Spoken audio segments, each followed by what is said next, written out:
It was a Tuesday afternoon when I found the letter while cleaning out the garage. It had slipped behind an old wooden cabinet that hadn't been moved in years. The envelope was yellowed with age, sealed shut, and had no name written on it. At first I thought it was junk mail. Then I opened it. The very first sentence made my hands go numb. "If you are reading this, Martha, then Richard Mills has been lying to you for years. My husband and I had been married for 38 years. This letter was written nearly a decade ago, and at the very bottom of the page was a name I had never heard in my life. Diane Carter." In that single moment, my life was split in two. There was everything I believed before that letter, and everything I learned after it. If you have ever trusted someone with your whole heart, I want to hear your thoughts as this story unfolds. If you appreciate stories like this, please hit the like button and subscribe. Before we go any further, leave a comment and let me know how this opening makes you feel. Also, let me know where you are watching from and what time it is where you are.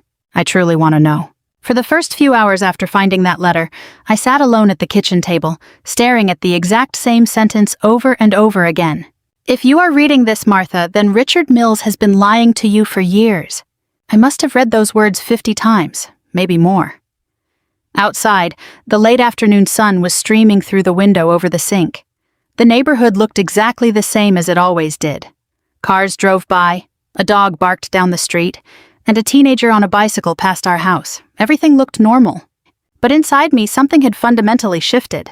Richard Mills and I had been married for 38 years. 38 whole years.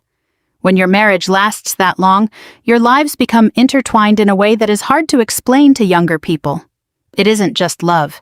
It's a routine, a history, a shared bank of memories, inside jokes and habits. It's knowing exactly how the other person takes their coffee, remembering stories they've told 100 times, and being able to recognize their footsteps before they even walk through the door. Richard wasn't just my husband, he was woven into every single chapter of my adult life. Or so I thought. I am 63 years old. We live in Columbus, Ohio, in the same neighborhood we moved into nearly 30 years ago. Our daughter, Jennifer, lives about 40 minutes away with her husband and 2 children. Our son, Brian, lives in Cincinnati and works as an engineer. From the outside, we were the kind of couple people quietly envied.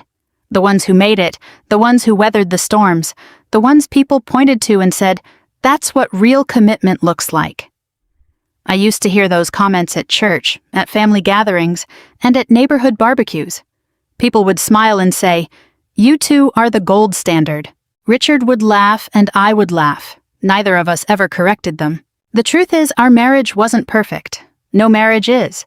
We argued about money, we disagreed on how to raise the kids, we went through stressful years when the 2 of them were teenagers, and we survived illnesses, layoffs, and the passing of both of my parents.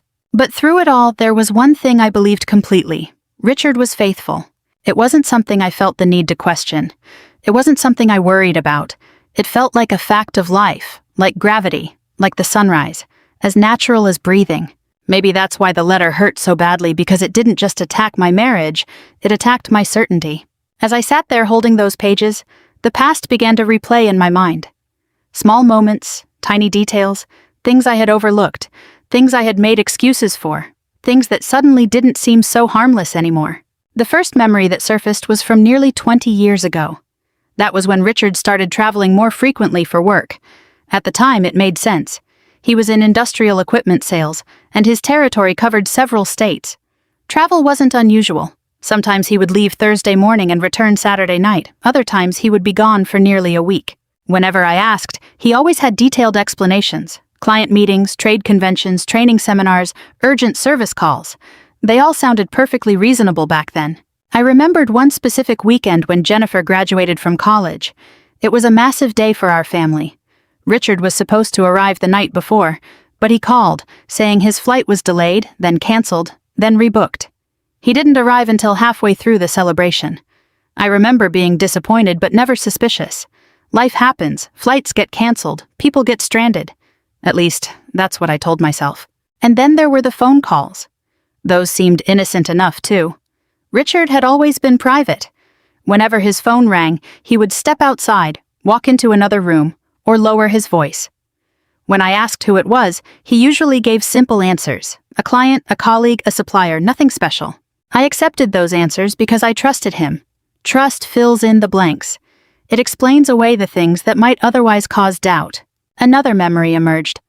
About 12 years ago, I noticed a credit card charge from a restaurant in Kentucky. A very expensive restaurant. I asked Richard about it. He answered immediately, a dinner with a client. Completely tax deductible. That was it. I didn't question it. Why would I at that stage? We had been married for over 25 years. You don't expect betrayal after 25 years. You expect betrayal in movies, not in your own kitchen. Not from the man who sits next to you watching television every single night. I looked around the room. The house suddenly felt different. Every framed photograph seemed to hold a question mark. There was our wedding picture. There was Jennifer at 6 years old holding a fishing rod. There was Brian in his high school football uniform. There was Richard, smiling at our 30th anniversary party. How much of it was real? How much of it was a performance? I hated myself for even thinking it.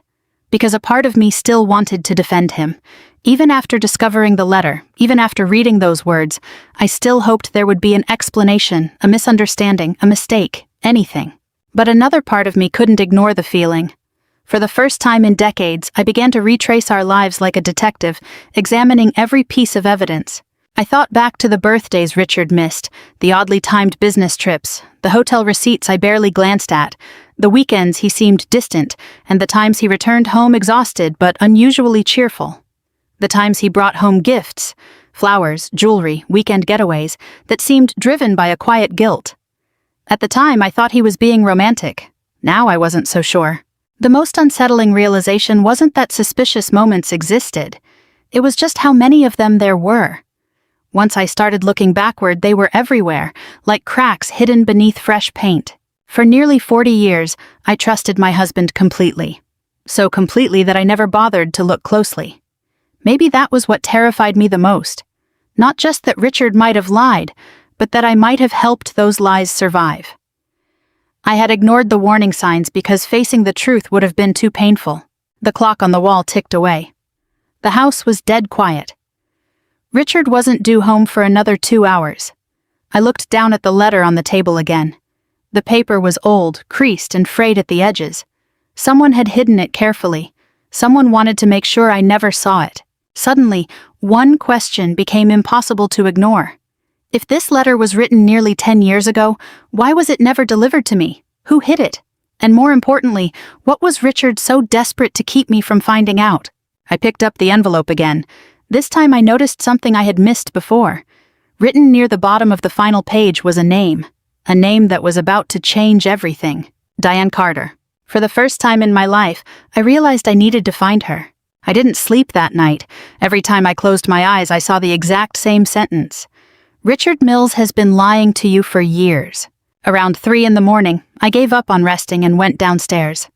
The house was pitch black and completely still. Richard was upstairs sleeping in our bedroom, or at least I assumed he was. For a brief moment, I stood at the bottom of the stairs and listened. I could hear his faint snoring.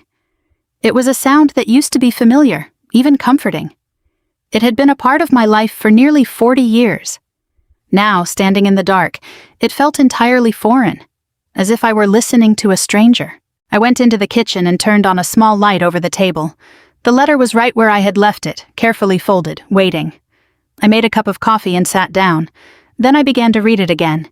This time I read slower, more carefully, looking for details I might have missed. The handwriting was neat but slightly uneven. It wasn't the writing of an angry person, or someone trying to destroy a marriage out of spite. If anything, it looked like the writing of a woman carrying a heavy burden, someone who had spent years deciding whether or not to tell the truth. I unfolded the first page. The opening lines had shocked me, but what followed was even harder to process. Diane wrote, "I don't know if this letter will ever reach you. I don't know if Richard will find it first, but if you are reading this, you deserve to know the truth that has been kept from both of us. Both of us." That phrase caught my attention immediately. Both of us. Not just me, not just her. The two of us. I kept reading. For years, I believed I was building a future with a man who loved me. I believed the stories he told. I believed the promises he made. I believed he was honest. My stomach tightened. The next paragraph was even worse. Richard told me he was trapped in an unhappy marriage. He said he only stayed because of financial obligations and because he didn't want to hurt anyone. He promised that things would change. I felt a wave of physical sickness, because I had heard that exact same story before. Not from Richard, but from other women, friends, neighbors, co-workers, women whose husbands had left them for someone else, women whose marriages were built on a foundation of lies. I had never imagined I would be one of them. I read further down. Diane explained that she had met Richard at a work conference many years ago. She didn't mention an exact date. Not yet. But she described a relationship that went far beyond a brief indiscretion. This wasn't a mistake. This wasn't a one-night stand. This was a second life. The realization made my hands start to shake. I stopped reading and stared out the kitchen window for a moment. The sky was still dark. My reflection stared back at me from the glass. I looked older than I remembered, more tired. Suddenly, I wondered how many years of my life had been spent believing in things that simply weren't true. I forced myself to continue. The next part of the letter changed everything. For a very long time, I had no idea you existed. I blinked and read the sentence again. I had no idea you existed. That was not what I expected. I had assumed Diane knew about me. I assumed she was fully aware she was involved with a married man. But according to her letter, she had been deceived, too. She described how Richard always seemed available, how he spent holidays with her, how he talked about the future, how he discussed retirement plans, how he talked about buying a house together one day. None of it sounded like a man who was secretly maintaining another family, and yet somehow he had done it. I kept turning the pages. Each paragraph felt heavier than the last. Then I reached the part that truly unsettled me. When I found out the truth, I confronted him. I sat up straight. This was what I needed. This was where things would finally become clear. Diane described stumbling across documents, papers that connected him to another address, another life, another identity. She confronted Richard. At first, he denied everything. Then he admitted to a portion of the truth. Then more, then more. According to Diane, the truth came out in pieces. That is exactly how lies unravel. Never all at once, always in stages. Always just enough to manage the damage. I could almost see Richard doing it, explaining, deflecting, minimizing, finding just the right words. He had always been good with words. One of the things I loved most about him was his ability to stay calm during difficult conversations. Now, I wasn't sure if that quality was a gift or if it had become a weapon. I kept reading. I wanted to leave immediately, but by then, my life had become complicated in ways I never anticipated. The letter didn't explain what that meant. Not yet. Instead, Diane shifted the focus to me. The next paragraph felt incredibly personal. Martha, if you are reading this, please understand that I never intended to hurt you. I never wanted to be a part of your pain. If I had known about you from the beginning, I would have walked away.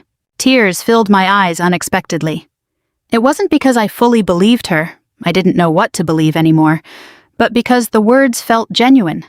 There was no bitterness, no cruelty, no sense of triumph, only regret. And the sound of regret is often very different from revenge. I wiped my eyes and pushed forward. The final page contained the most troubling passage of all. There are things Richard never told either of us, things that go far beyond infidelity. If the circumstances allow, I hope you find the full truth one day. I stared at those words. What did that mean? What could be worse than finding out your husband was living a double life? The letter offered no explanation, only a warning. Then came the final lines. I am leaving this address and phone number in case you ever decide to reach out. By the time you read this, I may be somewhere else entirely, but I hope you find the answers I never could. Beneath it was a phone number, an address, and a signature. Diane Carter. I lowered the pages slowly. The coffee next to me had gone cold. The clock on the wall read 4:17 a.m. My mind was racing.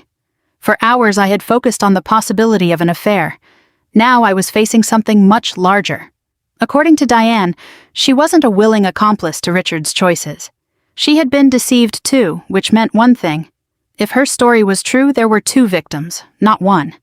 And perhaps even more. I looked at the address she had left again. It was in Kentucky, a few hours' drive away. This letter was nearly 10 years old. The address could be outdated. The phone number might no longer exist. For all I knew, Diane could have moved halfway across the country or passed away or changed her name. But one thing had become abundantly clear. The answers were not in this house. They were not with the man sleeping upstairs. and they certainly weren't going to come from Richard willingly. If I wanted the truth, I needed to find Diane Carter. Because somewhere in Kentucky, a woman I had never met held the key to understanding the last 38 years of my life. Deep down, I began to fear that the letter hadn't revealed the biggest secret. It had only opened the door to it. The next morning, I made a decision that surprised even me. I wasn't going to confront Richard, not yet. 38 years of marriage had taught me an important lesson. When Richard felt cornered, he became careful. When he sensed danger, he became strategic. If I walked into the kitchen waving Diane's letter and demanding answers, I would only get the version of the truth he wanted me to hear. No, if I wanted the real story, I needed information first. And that meant finding Diane Carter. The hardest part was pretending everything was fine.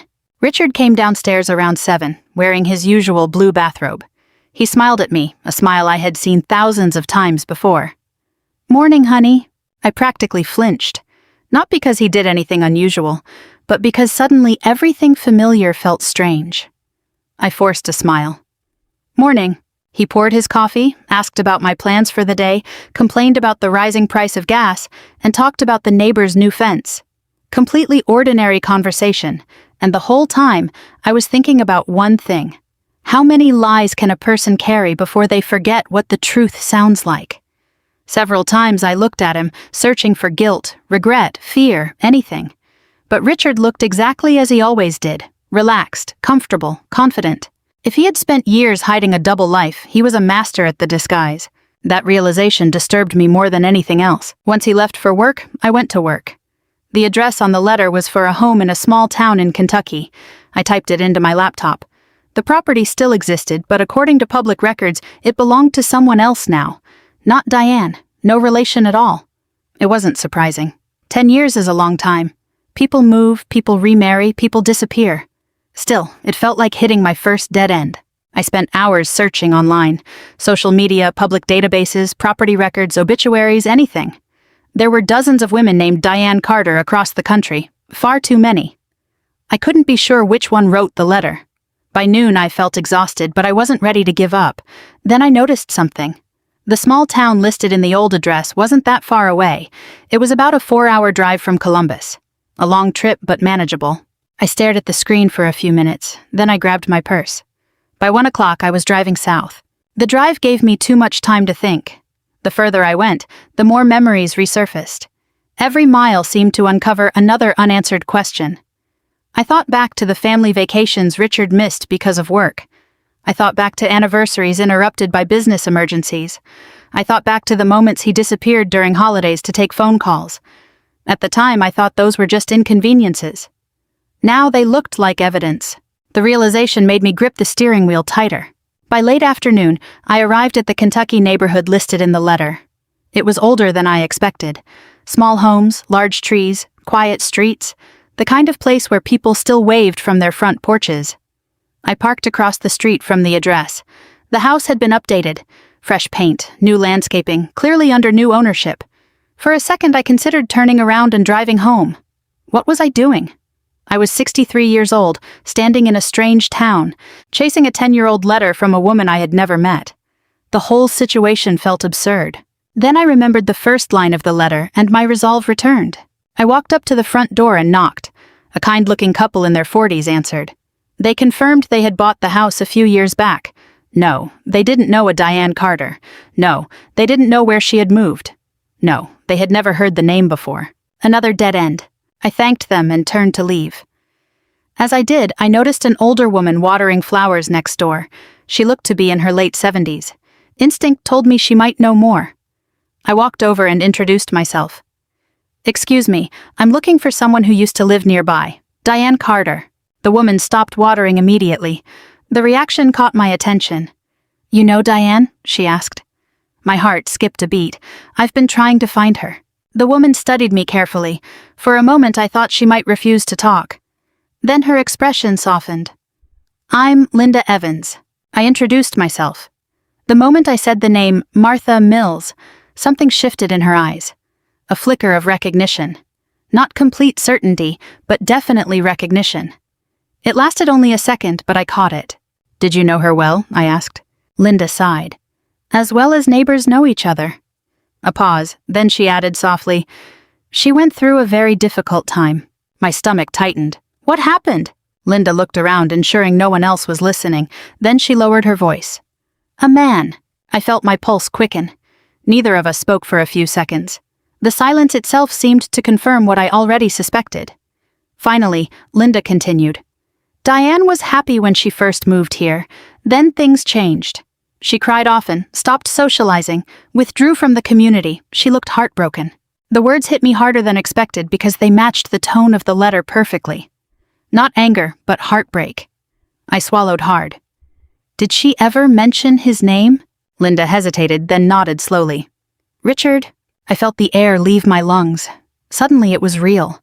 Up until that moment, a tiny part of me had held on to the hope that the letter was somehow fake, a misunderstanding, a cruel joke. But now, a complete stranger had independently verified his name. Richard. My Richard.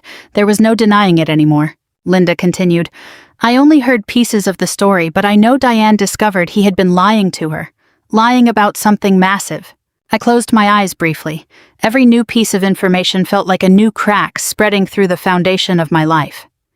"What happened after that?" I asked. Linda glanced at the former Carter home. "Diane left. She just packed up her things and moved one day. Didn't even really say goodbye. She just disappeared." I felt another wave of disappointment, another dead end. Then Linda surprised me. "Wait here a moment." She disappeared into her house. A minute later, she returned holding an old address book. My heart began to pound. She carefully turned through a few pages. Finally, she stopped. "I don't know if this number still works." "What? A phone number?" I stared at her. "You have her number? An old one?" My hands shook as she copied the number onto a piece of paper and handed it to me. I felt like I was holding either a treasure or an explosive. Perhaps both. I thanked her repeatedly. She offered a sad smile. Then she said something that stayed with me long after I left. Diane wasn't a bad woman. Whatever happened between her and that man, it broke her. The drive back to Ohio felt completely different. The sun was setting, casting orange and purple streaks across the sky, yet I barely noticed. My mind was entirely focused on the small slip of paper resting on the passenger seat. A phone number, a potential connection, a chance to finally hear the truth directly from Diane. But another question haunted me. Why did Linda look so strange when I introduced myself as Martha Mills? Had Diane mentioned me? Did she know my name? Did she know who I was all those years ago? Or was there something else entirely that no one had told me yet? When I arrived home, Richard was already there watching television, completely normal. He smiled as I walked through the door. "Long day?" I looked at him, really looked at him. For the first time in 38 years, I felt like I was looking at a stranger, but I simply nodded. "Yeah." Then I went upstairs, hiding the phone number in my purse. Because tomorrow I was going to call Diane Carter, and deep down I had a feeling that conversation would change everything. I woke up the next morning with a knot in my stomach. For a few seconds, I forgot everything. Then I saw the small slip of paper on the nightstand, the phone number, Diane Carter, and suddenly reality came rushing back like a physical weight. I barely spoke during breakfast, Richard noticed. "Is everything okay?" I looked up from my coffee. For one reckless second, I wanted to tell him everything. I wanted to pull out the letter. I wanted to ask him who Diane Carter was. But I forced a smile. "I'm just tired." He nodded. "Maybe you should take it easy today." The irony almost made me laugh out loud. Take it easy. My husband had apparently spent years living a double life, and he was telling me to relax. The moment he left for work, I grabbed my phone. Then I sat at the kitchen table, staring at the number. My finger hovered over the call button. I felt a sudden wave of fear. Because once I made this call, there was no turning back. As long as Diane remained a mystery, a part of me could still pretend. I could still imagine explanations, misunderstandings, mistakes. A real conversation would destroy those illusions. Finally, after nearly 20 minutes of hesitation, I pressed the button. The phone rang. Once, twice, 3 times. I was almost ready to hang up. Then someone answered. "Hello?" A woman's voice, older, soft, guarded. My heart immediately began to race. For several seconds, I couldn't speak. "Hello?" she repeated. I swallowed hard. "Is this Diane Carter?" Silence, a long, heavy silence. Then, "Who is this?" I suddenly felt like I had forgotten every word in the English language. "My name is Martha." The silence grew even longer. I heard a sharp intake of breath and then nothing. Absolute stillness. Finally, in a trembling voice, she said, "Martha Mills." I closed my eyes. She knew exactly who I was. Yes. Another silence stretched between us. When she spoke again, her voice sounded thick with emotion. "Oh, dear God." It was barely a whisper. For a moment, neither of us said anything. Two strangers connected by the same man. Two women tied together by decades of deception, neither knowing what to say first. Finally, Diane spoke. "You found the letter." It wasn't a question. She already knew. "Yes." "I wasn't sure if you ever would." I looked down at the worn pages sitting next to me. I wasn't sure either. Then, something unexpected happened. I heard her crying. Not loud sobbing, just quiet tears. The sound caught me completely off guard. Before making this call, I had imagined many scenarios. Anger, defensiveness, bitterness, but not this. Not sadness, not grief. "Diane, I'm sorry." Her voice cracked. "I'm so sorry, Martha." The sincerity in her voice struck me. For a few minutes, neither of us could continue. Then she finally asked, "How long ago did you find it?" 3 days ago. Another pause. "I wrote that letter nearly 10 years ago." 10 years. The number felt impossible. 10 years of the truth sitting hidden behind a garage cabinet. 10 years of ignorance. 10 years stolen. I took a deep breath. I need to know what happened. Diane let out a heavy sigh. "I suppose you do." The conversation that followed lasted for nearly 3 hours, and by the end of it, my entire understanding of my marriage had changed. At first, Diane told me about herself. She had met Richard at a manufacturing conference in Louisville. She was in her late 40s at the time, divorced, working in business management, trying to rebuild her life. Richard was charming, funny, attentive. According to her, he remembered small details. Favorite foods, favorite movies, childhood stories, the exact same qualities that had made me fall in love with him. "He made me feel seen," she confessed softly. I didn't reply because I knew exactly what she meant. Richard always knew how to make someone feel important. It was one of his talents, or perhaps one of his weapons. Diane explained that their relationship grew gradually. Phone calls, dinners, weekend visits, long conversations, promises, plans. Eventually, it became love. At least, what she believed was love. Then she said something that turned my blood cold. "Martha, I thought I was his future." I blinked. "What?" "I thought I was the woman he was going to marry." I couldn't speak. "He told me he was separated." My stomach sank. "He said the divorce was held up because of financial disputes." I closed my eyes. Every word felt like a knife. Not because I believed her, but because I believed Richard would say that. I could hear Richard saying those exact words, creating just enough truth to make the lie believable. Diane continued, "He always had explanations. When he couldn't see me, when he disappeared, when he missed holidays, when he canceled plans. The similarities were terrifying. He had given me the exact same excuses, the same stories, the same patterns. Only now I was hearing them from the perspective of the other woman. Eventually, Diane discovered the truth. She found documents, paperwork with Richard's full legal details, an address, evidence of a life he had never mentioned. My life. She confronted him immediately. "What did he say?" I asked. Diane laughed bitterly. "What every liar says." "What?" He denied it. It sounded exactly like him. He said there was an explanation. He said things weren't what they seemed.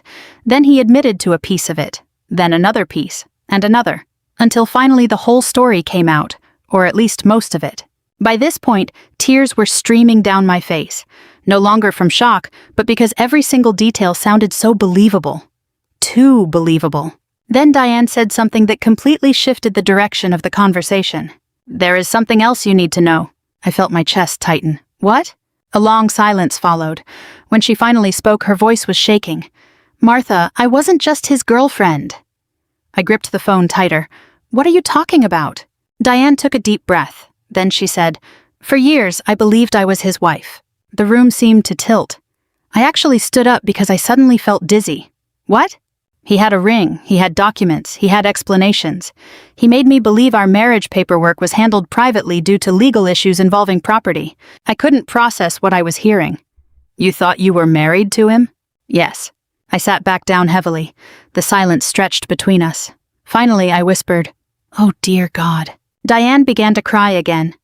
So when I found out about you, her voice cracked, my entire world fell apart. For several seconds I couldn't speak, because suddenly everything felt different.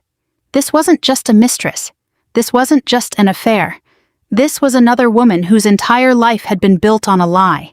Another woman who had trusted Richard. Another woman who believed his promises. Another woman who had been destroyed when the truth came out. Then, Diane revealed something else.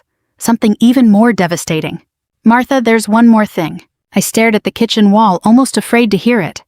"What?" When she answered, her voice was so quiet it was barely audible.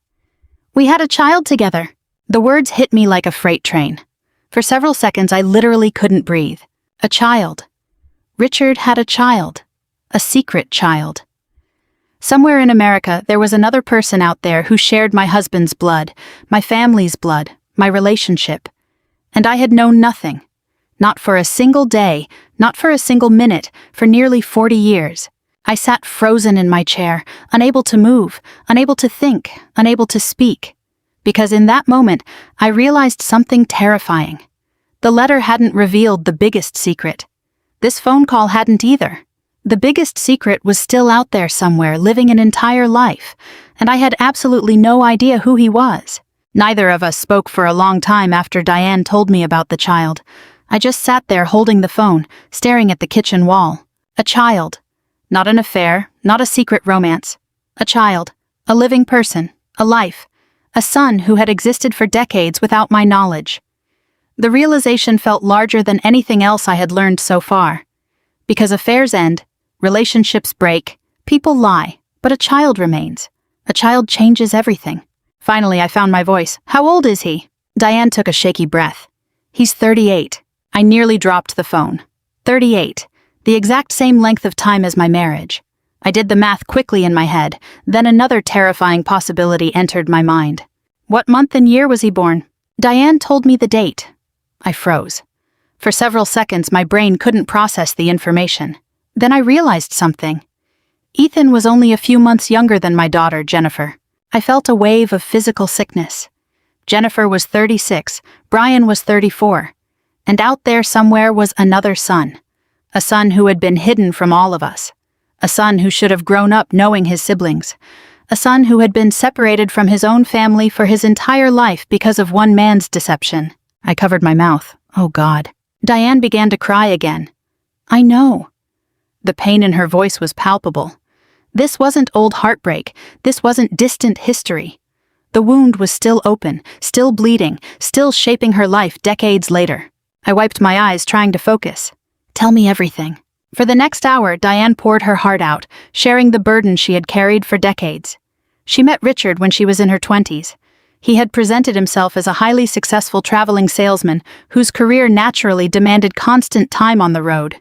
He never seemed rushed, he was never unavailable, and he never gave off the slightest hint of a man frantically juggling multiple realities.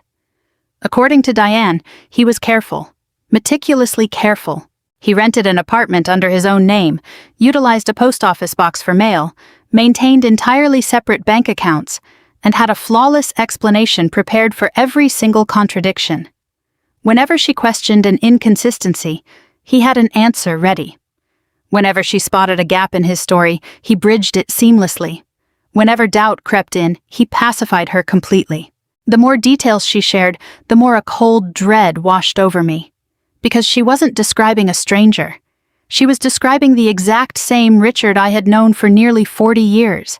The same disarming smile, the same effortless charm, the same calm confidence, and that uncanny ability to make people believe in him. Did you ever suspect anything? I asked. Not for years, never. Her response was instant and unflinching. Then she added something that cut me to the core.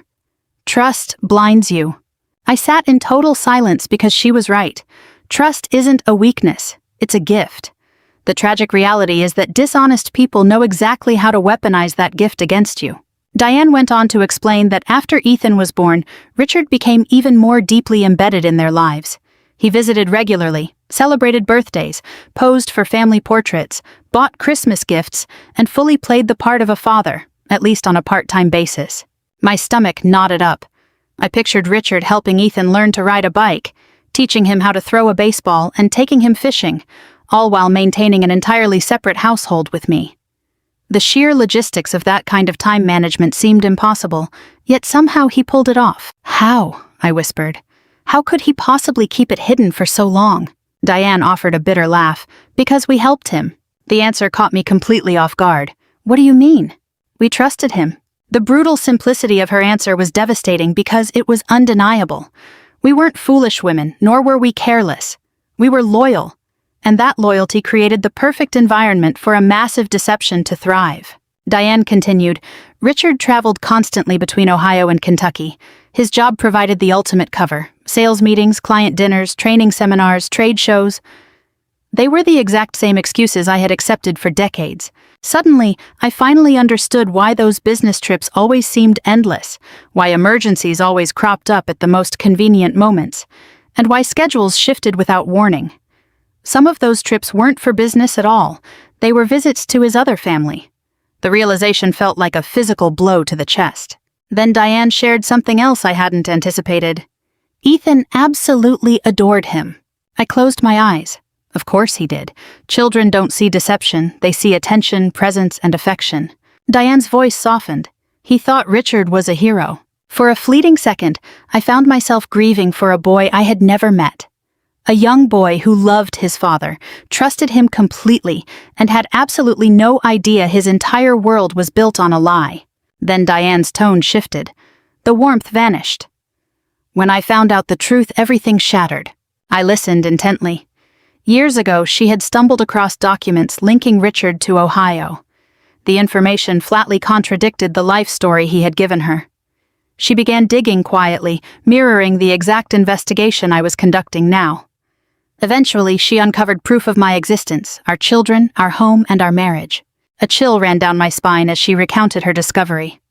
I realized we had walked the exact same emotional path. Shock, disbelief, denial, investigation, confirmation, and absolute heartbreak. Every single step was identical.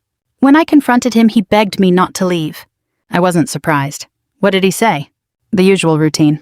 Which was what? Diane sighed. He claimed he loved both families. The phrase made my skin crawl. Not because it was romantic, but because it was so completely self-serving. It was agonizingly selfish.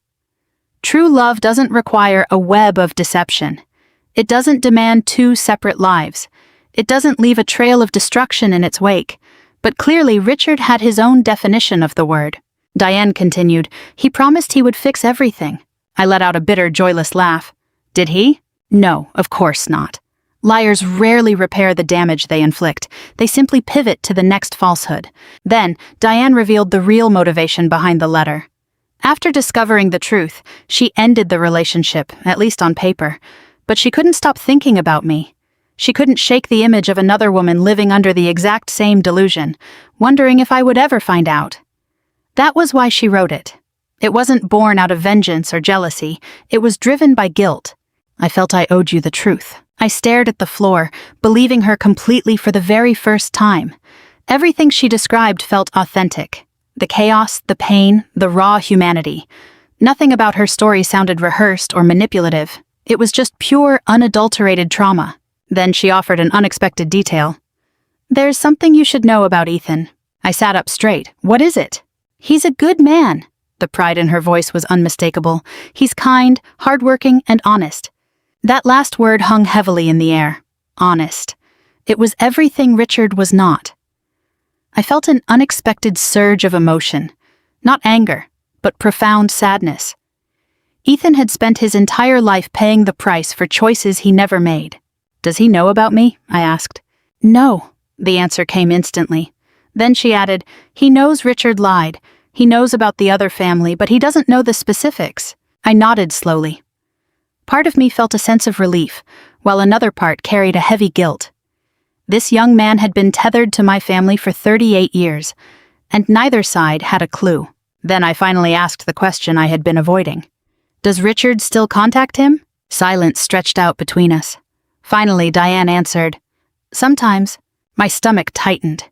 Even now, after everything, Richard was still maintaining a version of his hidden life. The deception wasn't ancient history. It wasn't buried in the past. It was alive, active, and unfolding in the present.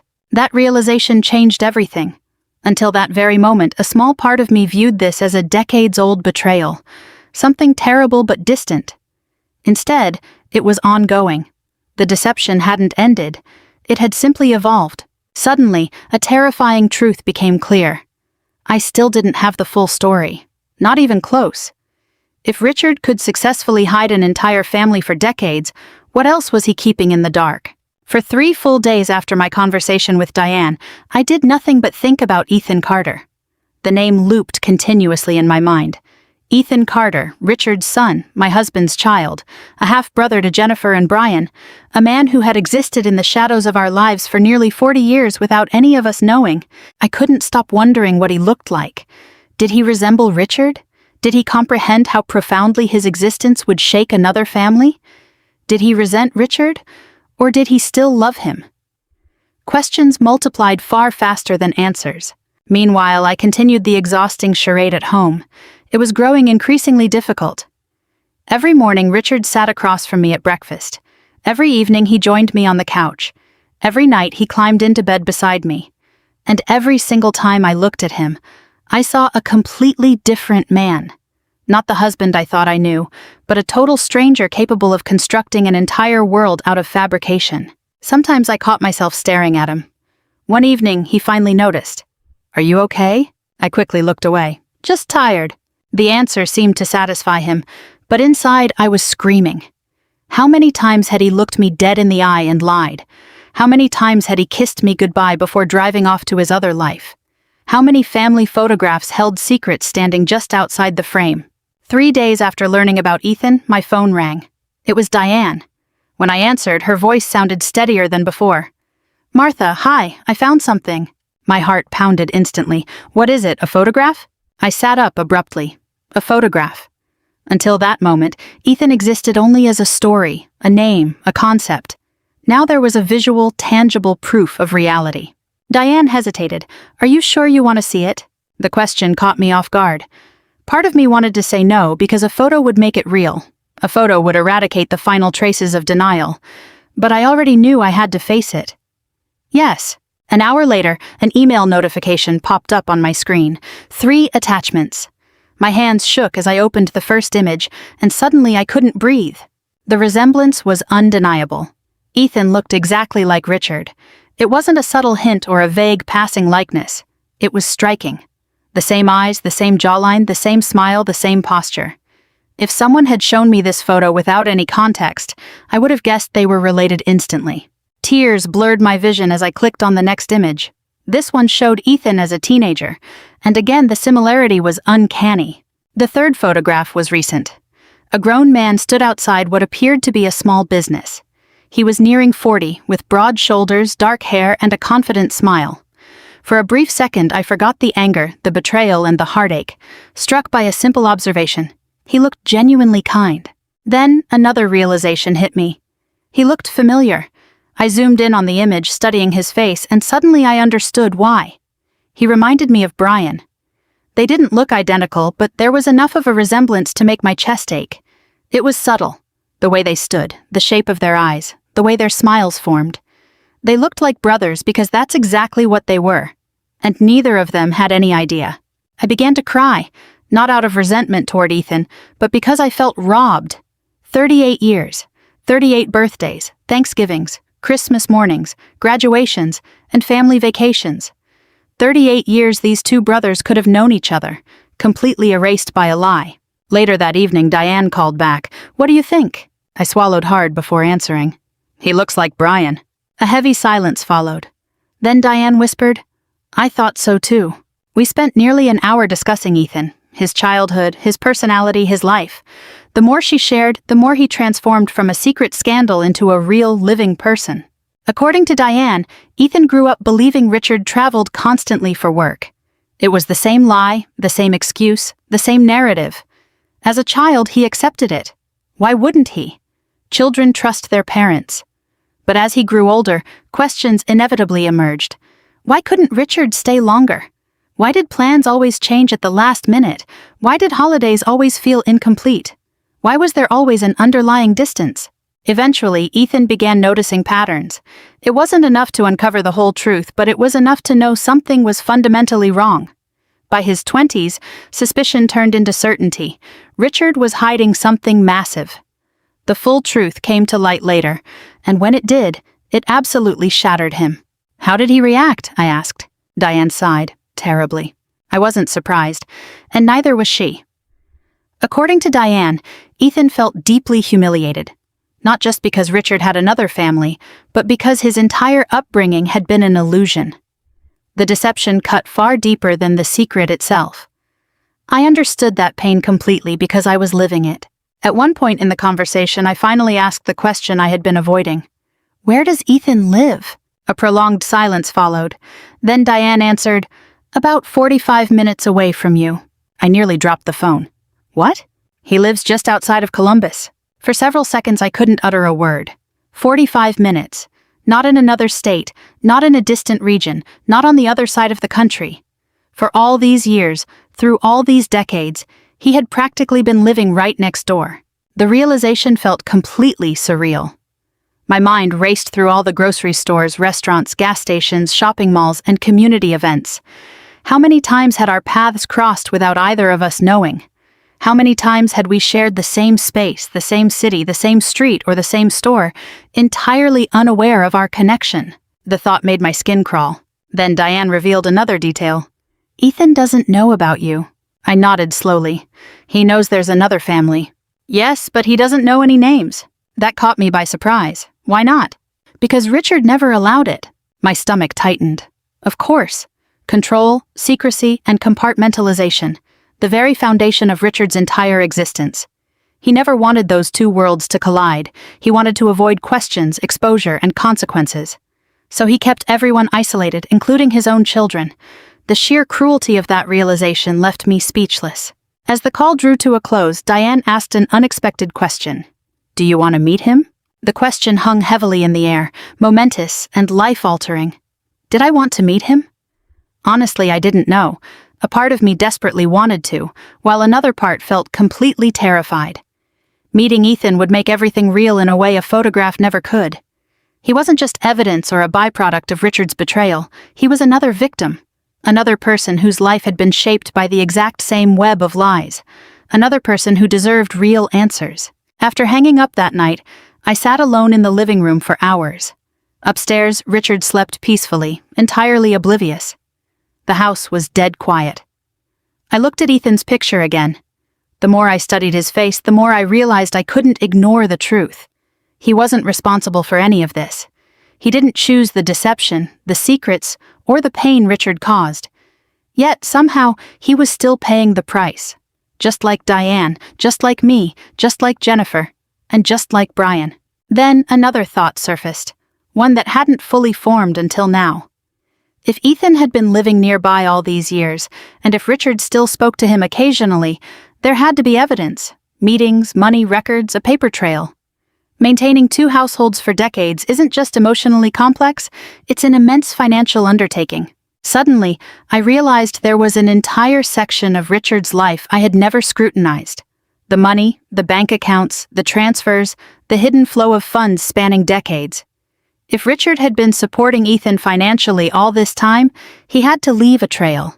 And that trail might reveal secrets that neither Diane nor I ever suspected. For the first time since discovering that letter, I began to wonder if the greatest betrayal wasn't emotional at all. Perhaps it was financial. Perhaps the lies extended far beyond infidelity. Perhaps Richard was hiding more than just a son. I was determined to find out. A few days after deciding to meet Ethan, the day arrived. We arranged to meet on the following Saturday at a small cafe just outside of Columbus. Neutral territory. No surprises, no pressure, no dramatic revelations. At least, that was the plan. The week leading up to it felt entirely endless. I barely slept, barely ate, replaying every single nightmare scenario in my head. What if he refused to speak to me? What if he resented me? What if he blamed me? What if he walked out? Or what if I did? What if everything completely fell apart? Saturday finally arrived. I told Richard I was heading out to have lunch with an old friend. The lie came shockingly easy to me, perhaps because I had been married to a professional liar for nearly 40 years. The cafe was nestled in a quiet suburban strip mall. It was nothing flashy, just a local spot with wooden tables and soft background music. I arrived 20 minutes early and immediately regretted it. The waiting was excruciating. Every time the door opened, my stomach twisted. Every time a man walked in, I looked up, looked away, and then looked back again.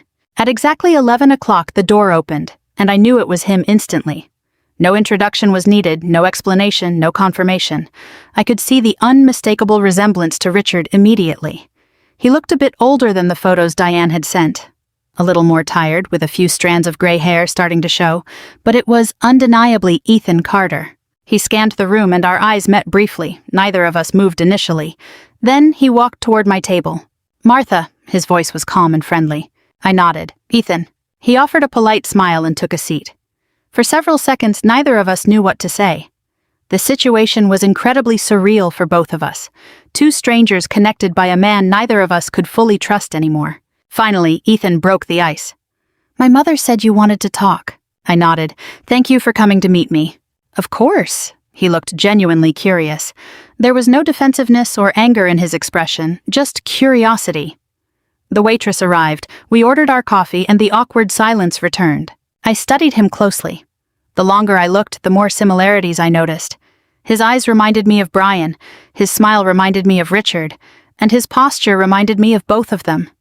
Seeing those familiar traits combined in a single person was unexpectedly moving. Eventually, Ethan noticed my expression. "Are you okay?" I let out a nervous laugh. To be completely honest, not really. That brought a smile to his face. "Fair enough." The simple honesty instantly broke the tension. We began to talk, starting with trivial matters. Work, the weather, life in general, keeping things strictly impersonal. Ethan owned a small home renovation business that he had built from the ground up. He worked long hours, loved what he did, and lived alone following a recent divorce. The more he spoke, the more I genuinely liked him. It wasn't because of his connection to Richard. He just seemed authentic, grounded, and kind. Eventually, the conversation shifted. Richard's name entered the discussion, and the atmosphere changed instantly. Ethan's expression darkened immediately, a reaction that spoke volumes. "You and my mother have been in touch." "Yes," he nodded slowly. "I figured as much." Another silence enveloped the table. Then he looked me dead in the eye. "How much do you know?" The question carried years of underlying pain. I answered truthfully. "More than I did a month ago." That earned a sad laugh. "Same here." I frowned. "What do you mean?" Ethan stared down at his coffee before delivering a line I didn't see coming. "I've spent most of my life trying to understand him. Not hating him, not trying to expose him, just trying to understand him." That distinction felt incredibly important. According to Ethan, Richard had always been a fleeting presence in his life. Never completely absent, but never fully there either, always hovering somewhere in between. He was involved just enough to maintain a relationship, but never enough to build actual trust. As a child, Ethan idolized him. As a teenager, he questioned him. As an adult, he struggled to respect him. The evolution of their relationship sounded painfully familiar. Then Ethan caught me off guard. He wasn't entirely bad. I blinked, because that was not what I expected to hear. Ethan shrugged. "He taught me a lot. He encouraged me. He helped me start my business." The statement echoed in the quiet space between us. Helped him start his business. Instantly, my focus sharpened. "What do you mean?" Ethan seemed puzzled by my reaction. "When I was launching the company, Richard lent me the money." My pulse quickened. "What kind of money?" "A lot." I tried to keep my voice steady. "How much?" When Ethan stated the figure, I nearly stopped breathing. It wasn't a minor loan. It wasn't a few $1,000s. It was a substantial, significant sum of money, far larger than I ever anticipated. I did the math rapidly in my head as another thought struck me. If Richard had given Ethan that much, how many other payments had there been? Over how many years? Through how many accounts? How much total money? Ethan kept talking, completely unaware of the storm brewing inside me. There were other times, too. What other times? When things got difficult. I stared at him. "What do you mean?" He shrugged. "Sometimes a sum of money would just appear. Every single muscle in my body tensed up." "Money?" "Yeah, Richard always claimed it was temporary assistance." The room suddenly felt incredibly small, because I knew something Ethan didn't. For decades, Richard and I had completely shared our finances, joint accounts, retirement plans, investments, savings. Yet I had never seen those transactions, never noticed them, and never approved them, which meant they were hidden, meticulously, deliberately hidden. If Richard was concealing financial support for Ethan, there had to be records somewhere. A paper trail, evidence, proof. The more Ethan spoke, the more convinced I became. This wasn't just a story about betrayal anymore. This was a story about money, potentially a massive amount of money. By the time our meeting ended, I had come to understand a vital truth. Ethan wasn't my enemy. He wasn't the problem. He was another victim, another person who had spent years trying to untangle Richard's web of lies. As we finally stood up to leave, I felt an unexpected surge of emotion. For a brief moment, I imagined introducing him to Jennifer and Brian. I imagined what life might look like if the truth had existed from the very beginning. Then reality came rushing back. We weren't there yet, not even close. Before any healing could happen, I needed answers. And for the first time, I knew exactly where to look next. The money, the bank accounts, the transfer records, the hidden stream of funds spanning decades. Somewhere in those records lay the other half of Richard's secret life. And I had a distinct premonition that whatever I was about to uncover would be far worse than anything I had imagined. After meeting Ethan, I no longer viewed Richard's deception as a mere collection of falsehoods. It had become a system, a precisely engineered machine that had been running smoothly for decades. The relationships, the excuses, the business trips, the money, everything was interconnected. For the first time, I began to focus on the only thing incapable of lying: the numbers. People fabricate stories, but documents do not. At least, not easily. 3 days after meeting Ethan, I began digging into our financial history. Initially, I wasn't even entirely sure what I was looking for. I just knew the math didn't add up. Richard had supported Ethan financially, not once, but repeatedly over the years. The amounts Ethan described were substantial, not the kind of funds you simply misplace or overlook. Somewhere there had to be evidence. So I started with the oldest records I could unearth. Tax returns, retirement statements, investment accounts, checking logs, credit card statements, anything and everything. Boxes upon boxes of documents were stacked in our basement. Decades of paperwork. Years ago, I would have found this mountain of paper entirely tedious. Now it felt like an archaeological dig. Every document represented a potential clue. Every statement held a possible lie. The first 2 days yielded virtually nothing. Everything appeared perfectly normal.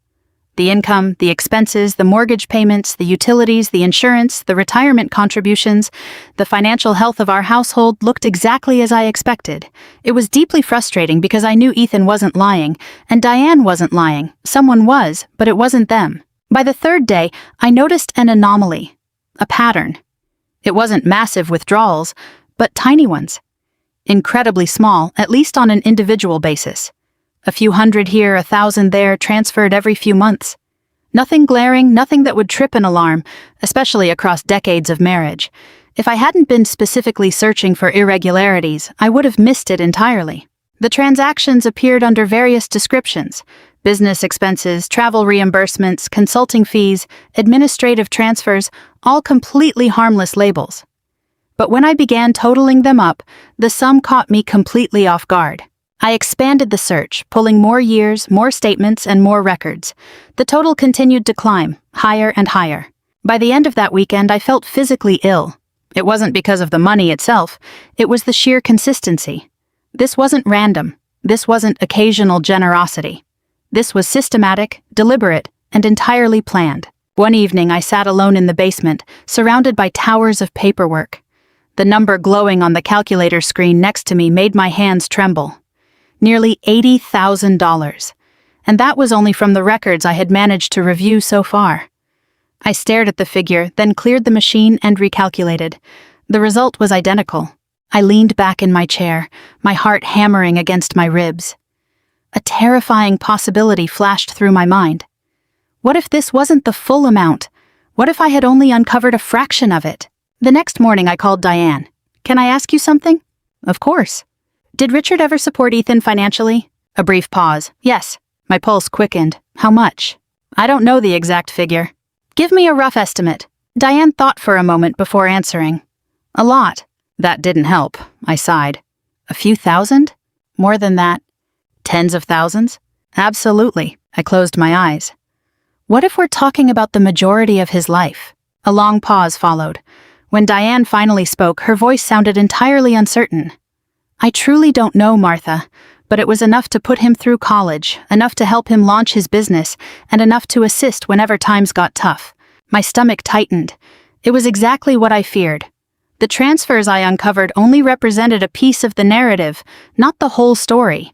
After hanging up, my resolve deepened. That weekend, while Richard was out playing golf with friends, I searched the house.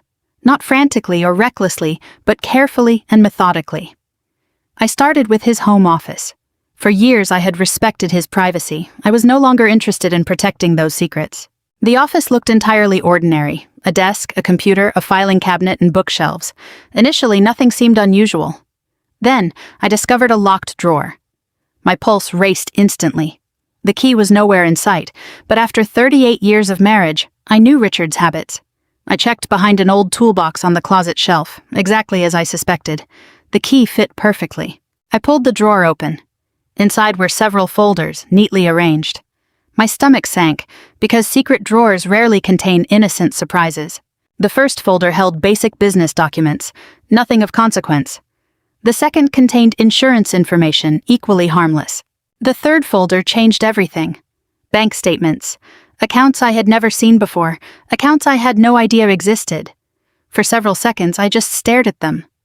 Then, I began to read. The account was solely in Richard's name, not our names, just his. The balance alone made my heart race. Over $60,000, completely hidden. I sat down slowly and kept reviewing the documents. Transfers, deposits, withdrawals, years of activity. The more I examined the statements, the worse the picture became. Many of the transfers aligned perfectly with the pattern I had already uncovered. Only now I could see where the money was going and where it originated. This hidden account acted as a clearinghouse. Money in, money out. Carefully disguised, carefully separated, and carefully covered up. I kept flipping through the papers. Another account appeared, then another, and another. They weren't offshore accounts, nothing that dramatic, just accounts I never knew existed. But together they painted a deeply disturbing picture. Richard had been operating an entirely separate financial life. The discovery left me completely speechless. 38 years. 38 years of joint financial planning, discussing retirement, budgeting, and making investment decisions. And the entire time, he maintained a hidden network of funds I knew absolutely nothing about. This betrayal felt different from an affair. It felt sharper because it wasn't just emotional deception. It was practical, calculated, and deliberate. Then, I found something even worse. Loan agreements. My hands froze. The borrower's name caught my attention instantly. Ethan Carter. I stared at the document, then read it again. And again. There was no mistake. Richard had provided a substantial business loan, far larger than what Ethan had mentioned, far larger than I ever anticipated. Suddenly, it clicked. Ethan likely didn't know the full extent. He knew the portion Richard told him about, but the paperwork revealed far more. My head spun. I kept reading. Another transfer, another agreement, another payment. Year after year, the numbers continued to escalate. By the time I finished reviewing all the documents, I reached a rough estimate and the figure made me physically sick. Over $500,000. Not all of it went to Ethan, and not all of it went to Diane. Some went elsewhere, but the total amount concealed from me exceeded $500,000.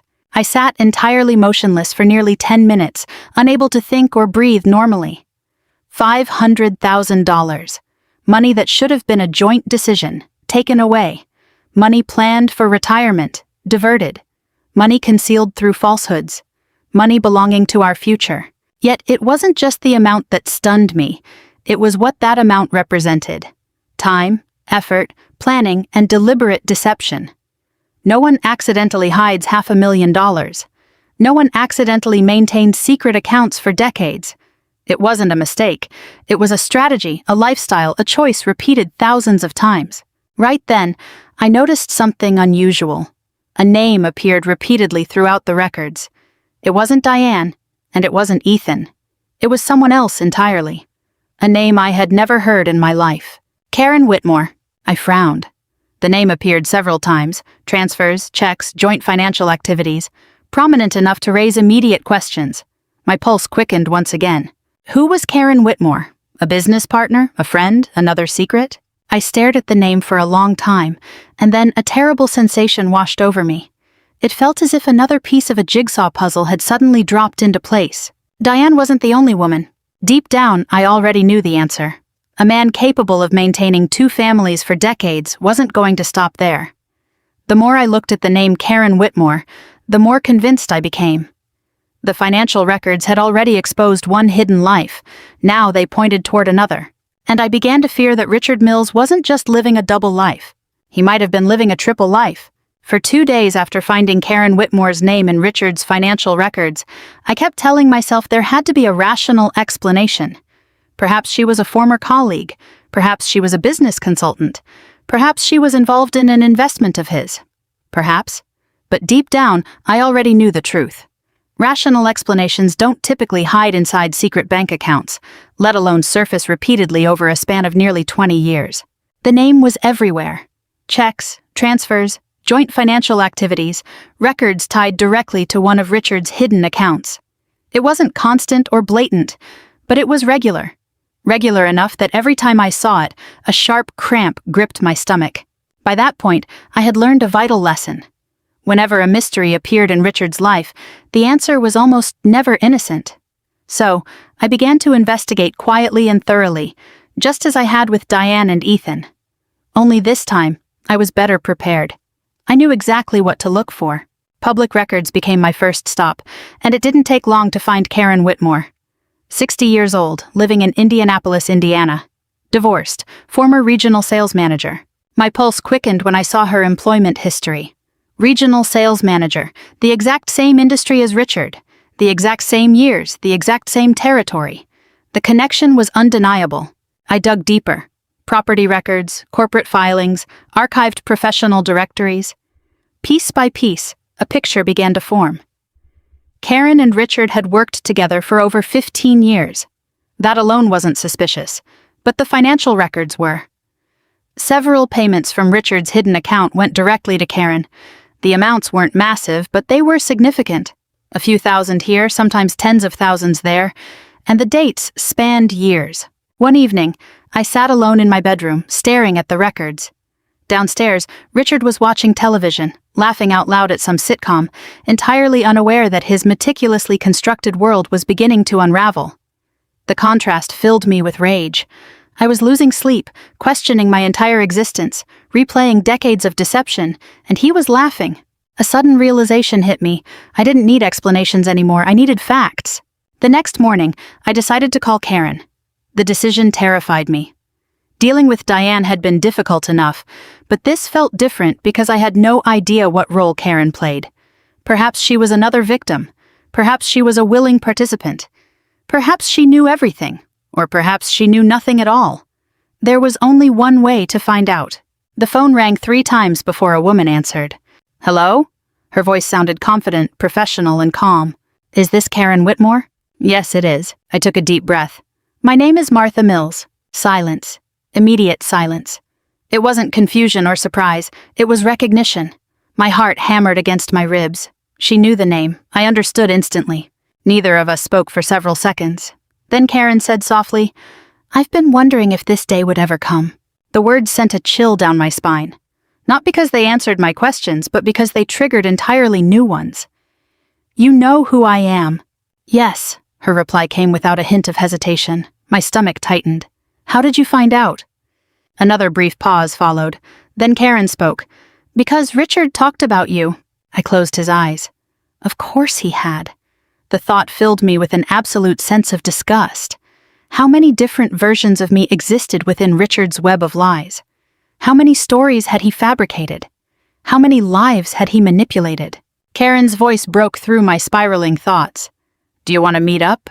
The sheer directness of the question caught me by surprise. "You're willing to meet me?" "Yes." There was no hesitation, no resistance, no fear, just a simple yes. That answer told me something incredibly important. Karen wasn't trying to hide. Guilty people usually run from exposure, but Karen wasn't running. We arranged to meet 2 days later, choosing a restaurant halfway between Columbus and Indianapolis.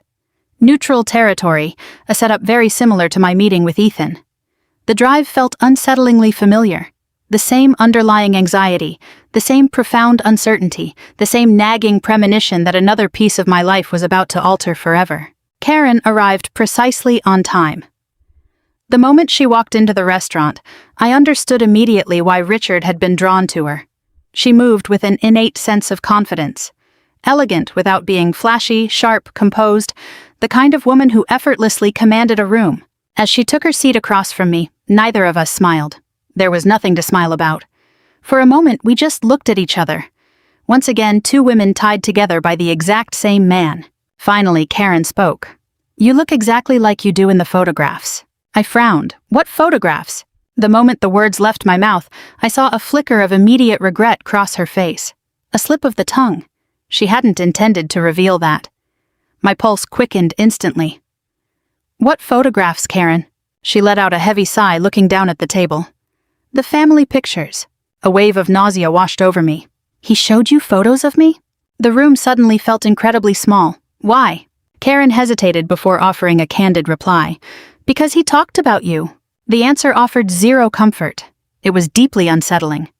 Realizing that Richard had discussed me with another woman felt like a profound violation, an intimacy stripped away in the worst possible manner. Karen continued, "He always described you as a good person." I let out a bitter laugh. "A good person he spent decades deceiving." She nodded. "Yes." At the very least, she didn't try to sugarcoat it. That blunt honesty earned a shred of my respect. Then I asked the question that mattered most. "What exactly were you to Richard?" Karen looked me dead in the eye, delivering an answer with agonizing simplicity. "I thought I was in a relationship with him." There was no dramatic monologue, no string of excuses, just the unvarnished truth. My stomach sank. Of course. Another relationship, another elaborate fabrication, another victim. Karen explained that she had met Richard through work many years ago. They traveled together occasionally, sharing projects and professional responsibilities. Over time, that professional bond shifted into something deeper. According to her, Richard claimed his marriage was entirely over, not legally, but emotionally. The exact same narrative, packaged for a different woman. It was a flawless script. I nearly laughed out loud. Not because it was funny, but because it was utterly ridiculous. The sheer repetition was staggering. How many times had Richard recycled the exact same story? How many women had listened to those exact same promises? Karen continued, "I never knew about Diane." I nodded. "I know, until recently I didn't either." That part didn't shock me. Richard was incredibly meticulous about compartmentalizing his worlds. One woman rarely discovered another. That isolation was precisely how the entire system managed to survive. Then Karen revealed an unexpected twist. Their relationship had actually ended several years ago, long before I ever stumbled onto Diane's letter, long before my investigation began, and long before everything started to unravel. "What happened?" I asked. Karen's expression hardened. "I caught him in a lie for the very first time." I felt another urge to laugh. The irony was overwhelming. Out of thousands of lies, one had finally exposed him. She continued, "I discovered the financial records." Instantly my attention locked in. "What kind of records?" Karen looked at me, then slowly shook her head. "You haven't found everything yet, Martha." The statement landed with immense weight. "What does that mean?" Silence stretched across the table. Then she reached into her purse, pulled out a thick manila envelope and slid it toward me. I stared at it, my pulse racing. "What is this?" Karen's response altered the entire trajectory of my journey. "Copies." "Copies of what?" "Evidence." The word seemed to echo in the quiet space. "Evidence." Karen leaned forward, her voice dropping to a low, serious whisper. "Martha, when I ended things with Richard, I kept records. Every single nerve in my body went on high alert." "What kind of records? Emails?" She paused. "Financial files." Another pause. "Wire transfer logs." I stared at the envelope, terrified to touch it, yet equally terrified to leave it behind. Then Karen delivered a line that would haunt me for the entire drive home. "You have absolutely no idea how much money Richard has been hiding." The restaurant suddenly felt entirely dead quiet. Because I had already uncovered over $500,000, and now another woman was telling me that wasn't even the full story. I didn't open Karen's envelope until I was safely back at home. A part of me felt completely terrified, not of finding nothing but of finding far too much. The envelope sat on my kitchen table for nearly an hour while I paced the floors of the house. Richard was away on another business trip, a phrase that now sounded utterly laughable to me. Every time he used those words, I wondered just how many layers of deception were packed inside them. Finally, I sat down and broke the seal. Inside was a collection of printed emails, bank ledgers, wire receipts, text messages, and a handwritten timeline. The moment I began reading, I realized Karen had been preparing for this day for years. She had documented everything: dates, locations, conversations, financial activities, not out of a desire for vengeance, but out of sheer self-preservation. Initially, the papers simply verified what I already knew. Richard lied continuously, systematically, and with absolute confidence. But as I kept digging through the pages, a much grander architecture emerged. The hidden accounts I had previously uncovered represented only a fraction of his financial network. There were more, many more accounts spread across different institutions, investment funds, certificates of deposit, and retirement vehicles I had never once seen. The total amount involved was staggering. I felt a wave of physical nausea. It wasn't that I cared deeply about the money itself. It was that every dollar represented a choice made without me. Every account represented another fabricated narrative. Every signature was another distinct betrayal. I spent hours analyzing the files. By midnight, my kitchen table looked like a criminal investigation board, covered in documents, notes, highlighted passages, names, dates, and connections. Only one conclusion was unavoidable. I couldn't navigate this alone anymore. I needed professional help. The next morning, I called an attorney named Rebecca Cole, a highly respected family law practitioner in Columbus. I scheduled a consultation for the following afternoon. Walking into her office felt completely surreal. 38 years ago, when Richard and I exchanged vows, I never imagined a day where I would be sitting across from a divorce lawyer. Back then, we were young, optimistic, and entirely certain our future would be different. Now, I sat opposite Rebecca with a folder full of proof detailing decades of deception. Life has an incredibly dark sense of humor. Rebecca listened in total silence as I laid out the entire story: the letter, Diane, Ethan, Karen, the secret accounts, and the financial records. She interrupted only occasionally to ask a few clarifying questions. By the time I finished speaking, nearly 2 hours had passed. Rebecca remained quiet for a moment before asking, "Do you want the truth, or do you want a divorce?" The question caught me off guard. I assumed they were the exact same thing. She shook her head. "No." I frowned. "What do you mean?" "The truth is about information," she said, folding her hands. "A divorce is about decisions." The distinction hit me harder than expected because she was entirely right. A part of me was still investigating, still searching, still trying to comprehend the incomprehensible. But another part was already grieving, already moving toward the inevitable conclusion. Rebecca reviewed a few of the financial documents. The more she read, the more serious her expression became. Finally, she looked up. "Martha, I'm going to be completely honest with you." I nodded. "Please." She tapped the stack of papers. "If these records are accurate, your husband has been systematically hiding and transferring assets for years." Hearing a professional say it out loud made everything feel real, official, and terrifying. "What does that mean legally?" "It means we need a paper trail," she replied instantly. "A massive one." That became the singular focus of the following weeks. Evidence, evidence, evidence. I began living a double life of my own. On the surface, everything remained completely normal. Richard still came home every evening, still watched television, still gossiped about the neighbors, and still asked what I wanted for dinner. In secret, however, I was building a legal case, quietly, methodically, and ruthlessly. Rebecca provided a detailed checklist: financial statements, retirement logs, property deeds, tax documents, insurance policies, loan agreements, and investment profiles. I gathered everything. Every spare minute became an investigation. It was strange how quickly I adapted to the deception. Initially, I felt guilty, sneaky, and dishonest. Then I reminded myself of a fundamental truth. I wasn't creating the deception. I was exposing it. The guilt evaporated completely. Diane helped too. Whenever I needed information regarding specific dates, she searched her own records, old calendars, photos, receipts, and emails. The sheer volume of evidence she had preserved was astonishing. Trauma often makes people hold on to items tightly, an effort to make sense of what happened, to prove to themselves that they aren't losing their minds. Karen became another unexpected ally, forwarding more emails, financial records, and proof. Each document added a fresh piece to the jigsaw puzzle. One evening, Rebecca called. "Can you come into the office tomorrow morning?" Her tone immediately triggered my anxiety. Did something happen? I uncovered something. The next afternoon, I sat across from her desk once again. She handed me a folder containing copies of property records. Initially, I didn't comprehend what I was looking at. Then I spotted Richard's name and froze. "What is this?" Rebecca pointed to the paperwork. "A commercial real estate investment." I stared at the document. Richard held partial ownership in a commercial property. It wasn't a recent acquisition. It had been secured years ago, decades ago. Long enough that I absolutely should have known about it. Long enough that, legally, I should have been a part of it. Yet I had never heard a single mention of it, not once. My stomach churned. "What is it worth?" Rebecca stated a figure, and the breath left my lungs completely. That single property represented hundreds of thousands of dollars. I leaned back in my chair, completely stunned. The deception wasn't narrowing, it was expanding. Every answer sparked 3 new questions. Every discovery unearthed another hidden layer. Then Rebecca added, "There's more."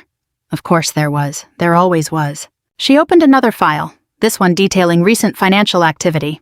Incredibly recent, within the last few months. I leaned forward. "What am I looking at?" Rebecca's expression hardened. "Asset transfers." My pulse quickened. "What kind of transfers?" She highlighted several transactions, massive sums of money moving between accounts, real estate holdings being restructured, ownership arrangements being altered. My stomach sank. Suddenly I understood completely. Richard wasn't just hiding money anymore. He was actively preparing for something. Why would he do this? Rebecca met my gaze, delivering the answer I had been dreading. He might be preparing for a major life transition. I frowned. Like retirement? She took a deep breath. Sometimes people restructure assets right before making a massive move. The room felt entirely cold, much colder than before. Because another distinct possibility instantly materialized in my mind. What if he isn't just restructuring them? Rebecca didn't answer right away, and she didn't need to. I already knew. What if he's hiding them so they can't be touched? A brief silence followed, then she nodded slowly. That is highly possible. I stared down at the documents. For months, my focus had been locked on the past. The affairs, the lies, the secret family, the hidden assets, the financial deception. Suddenly, my focus shifted to the present. This was no longer just about what Richard had done. It was about what he was planning to do today, right now. The realization terrified me, because if Richard was actively moving assets, time was of the essence. For the first time, Rebecca spoke with absolute urgency. "Martha, we need to act carefully." I nodded. "What do you suggest?" "Continue gathering evidence," she paused, "and do not confront him." That part was simple. I had zero intention of confronting Richard until everything was perfectly aligned. Not after learning all of this, not after the scale of what he had hidden, not after 38 years of manipulation. When the confrontation finally happened, it would be entirely on my terms, backed by indisputable proof and witnesses, leaving him absolutely nowhere to run. As I drove home, a single thought replayed continuously in my mind. Richard had spent decades controlling the narrative, decades controlling the information, and decades controlling exactly what everyone knew. But that era was coming to an absolute end, because for the first time in 38 years, there was something Richard didn't know. He had no idea that I knew everything. And very soon, that would become the biggest mistake of his life. The weeks that followed became the strangest period of my entire existence. For nearly 40 years, I had lived strictly as Richard's wife. Now, I lived as an investigator. Every single day uncovered another secret. Every secret exposed another lie. And every lie made it increasingly difficult to remember the man I had once loved. Rebecca's warning stayed anchored in my mind. Do not confront him. Initially, I thought that restraint would be difficult, but it wasn't. The more evidence I uncovered, the less I cared to hear any of Richard's explanations. For months, I had pictured the words I would say to him. Now I found myself wanting to say nothing at all. The facts would speak perfectly for themselves. About 3 weeks after my meeting with Karen, Rebecca called again. Her voice sounded entirely different, graver and far more intense. "Can you meet me at my office tomorrow morning? First thing." My stomach tightened. Did something happen? I've uncovered something massive. I barely slept that night. The next morning, I arrived 20 minutes early. Rebecca was already waiting, her desk stacked with folders that were substantially thicker than before. The sheer sight of them made me incredibly anxious. The moment I sat down, she skipped any pleasantries. "Martha, we've completed a much deeper forensic audit of the assets." I nodded, and Rebecca opened the first folder, turning it toward me. I stared at the page. Initially, the numbers looked like meaningless data. Then she pointed to a total near the bottom of the ledger. The figure nearly stopped my heart completely. "That can't be correct." "I'm afraid it is." I looked at it again, and then once more. The numbers remained unchanged. Over $1.8 million, carefully hidden, protected, and completely stripped away from our marital assets. For a long moment, I couldn't utter a word. I just stared at the page. Millions, not thousands, not hundreds of thousands, millions. My hands began to shake. How? The word barely escaped my throat. Rebecca folded her hands. Multiple accounts, real estate investments, private holdings, and long-term incremental transfers. I felt completely dizzy. For all these years, Richard and I had discussed retirement, budgeted carefully, mapped out healthcare costs, and planned our future. Yet all the while, he had secretly amassed an independent fortune I knew absolutely nothing about. This betrayal cut deeper than any indiscretion ever could. Money represents options, security, trust, and partnership. Every single hidden dollar represented a choice made in secret, a plan for a future that deliberately excluded me. Then Rebecca revealed an even more unsettling detail. There has been significant activity very recently. I looked up instantly. What kind of activity? She slid another document across the desk. Several large wire transfers, extremely recent, massive figures. My stomach sank. He moved the money? Yes. When? Within the last 6 months. The room suddenly felt entirely freezing. 6 months. That meant Richard began clearing out the assets long before I ever found Diane's letter. Before Diane, before Karen, before everything. It meant something else, too. He wasn't reacting to my discovery. He was preparing for a deliberate move. The realization hung heavily in the air between us. Finally, I asked the question, "What is he planning?" Rebecca let out a slow sigh. "I don't know for certain, Martha." She paused. "But I have a strong suspicion. I already knew I wasn't going to like it." "What?" She looked me dead in the eye. "I think Richard is preparing to vanish." The words landed like a physical blow. Vanish, not retire, not restructure, leave entirely. For several seconds I couldn't speak as dozens of puzzling memories came rushing back. Conversations, passing comments, behavioral shifts, details I had brushed aside. Richard's sudden growing interest in international travel, his increasingly guarded nature regarding financial mail, his recent suggestions that we downsize our home, his unusual focus on retirement timelines. At the time, those things seemed perfectly ordinary. Now they looked entirely different.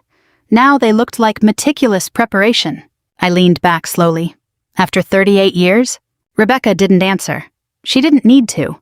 People make incomprehensible choices every single day, especially those who have built their entire lives on decades of falsehoods. I drove home that afternoon in absolute silence. For the first time since finding Diane's letter, the anger vanished completely, replaced by a profound grief. A devastating realization had finally settled in. The marriage I thought I was sustaining wasn't approaching an end.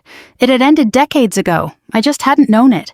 That evening, Richard came home with a warm smile, chatting effortlessly about traffic, golf, and a new restaurant a coworker had recommended.